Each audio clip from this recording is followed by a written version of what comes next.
Attorney Timothy Thobane. Thank you so much for your time. What's the latest? Has Advocate Teffo been released? Good evening. How are you? I'm very well, thank you. How are you? I'm fine, thanks. I just arrived here at Hillbrow Police Station from Pretoria. I just spoke to Advocate Teffo for some few minutes. I'm waiting for the prosecutor to come here at Hillbrow Police Station. So have they indicated if they are going to be releasing him? Have you spoken to him? Have you seen him? Is he okay? Yes, I spoke to him. It's okay. On the issue of releasing him is up to the prosecutor.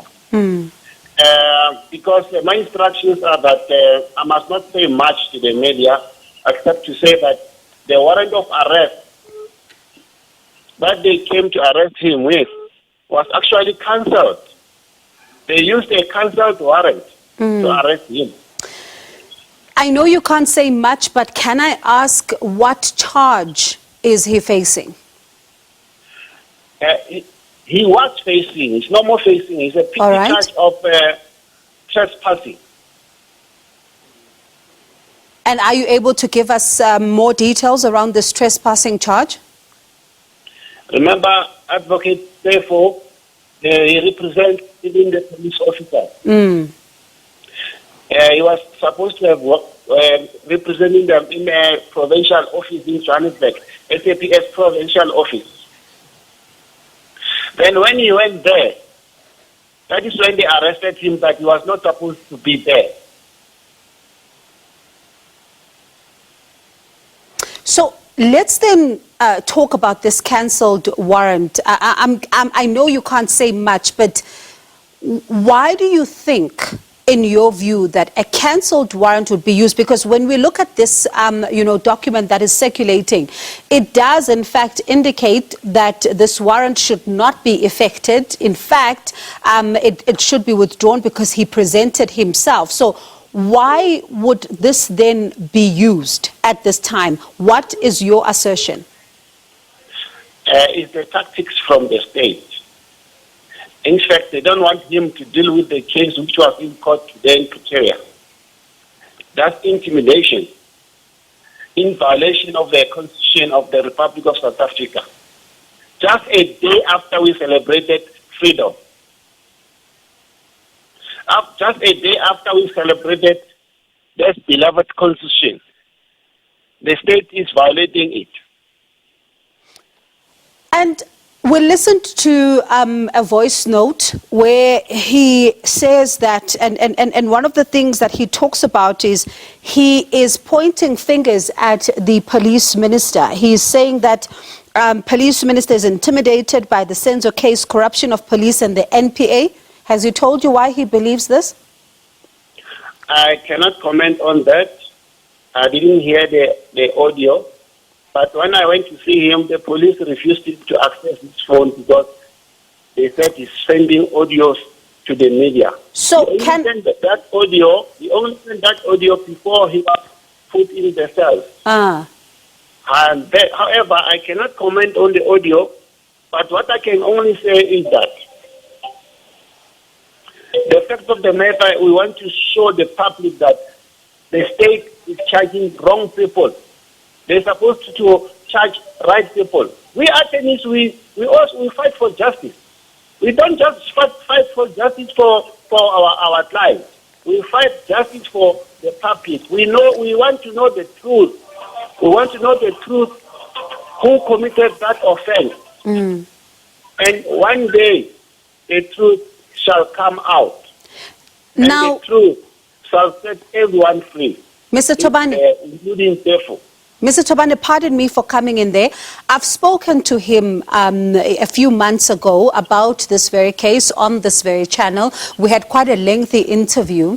And in that interview, he said some of the things that he repeated in this particular voice note. And he keeps on pointing fingers at the police minister. He keeps on pointing fingers at, the National Police Commissioner.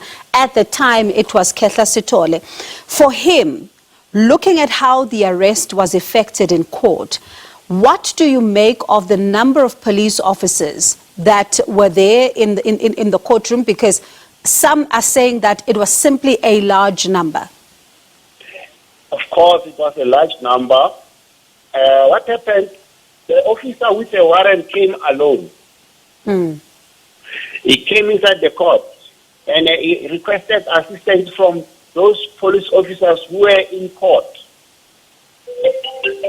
Who were escorting the prisoners, our clients. Even it's not allowed to arrest someone in a courtroom, whether the presiding officer is there or not there. That's contempt of court. You cannot come inside the court and arrest someone in a courtroom. Whether that person indeed committed another offense somewhere, you cannot arrest him inside a courtroom. Is it true that they said to him they are not prepared to negotiate with him? I was not around when they were talking to him. But what I've noticed that officer who came with the warrant, he didn't want to talk to anyone. He just wanted to arrest Teffo. I know you say you can't say a lot at this stage, but you say that this is also meant to intimidate yourselves because you are working to uncover the truth as to what exactly happened with this particular case. I cannot help but not ask you this because he's repeated these allegations before. Why do you think he keeps on pointing towards the SAPS? And even now, he still says that somebody doesn't want him to be part of this particular case. Who is that person who doesn't want him to be on this case? On that one, I cannot say who is that person. But what I can say is that, indeed, the police service as an institution, they are the ones who buckle up this case. They arrested the wrong people. They don't want to face the facts. They arrested the wrong people. They are prosecuting the wrong people. If you can remember, the first person to be arrested in this case was one accused. One suspect was arrested, and the police they went to the media and said they got the right person. They have a strong case. Then down the line, they withdraw against that person. You told the court earlier on that you also received phone calls and you said that they were threatening and it was somebody asking you, do you know Judge so-and-so? And then they hang up, then they come back again. And you alluded to the fact that your life as well may be in danger. And you also said that your advocate's life may also be in danger. Who do you suspect is behind this? I can't tell. I can't tell who is behind this. What do you think they want? It was an anonymous call. And what do you think they want? It's just intimidation. They're intimidating us. It is an intimidation from whoever he is. Because every day we all need the truth. Even if I represent the accused in that box, that our clients must be saved from this mess. They cannot be accused of something they don't have knowledge about. We need the truth. Some have said that what happened in court today may be viewed as, and I know you say it's an intimidation, but others are saying it potentially because we may be closer to the truth as to what exactly happened that night 8 years ago when Senzo Meyiwa was shot and subsequently died. Do you think we're closer to finding out who killed him? The truth will come out eventually, whether we are closer or not. You know, let me tell you something generally. We South Africans, we are suffering. There are so many cases. I'm a member of the public. I'm a member of South African society. Even if in my family we suffer the same fate. My uncle, my late uncle, Dr. John Moche, was downed by this Pico. Even now, this case is not resolved. The police they don't want to investigate and follow up the case. He was down in a post hijacking 2012, 2 years before Senzo. Even now, this is they regard it as a cold case just like the case of Senzo. the docket now, the case which is in court right now in Pretoria, is from the court case unit.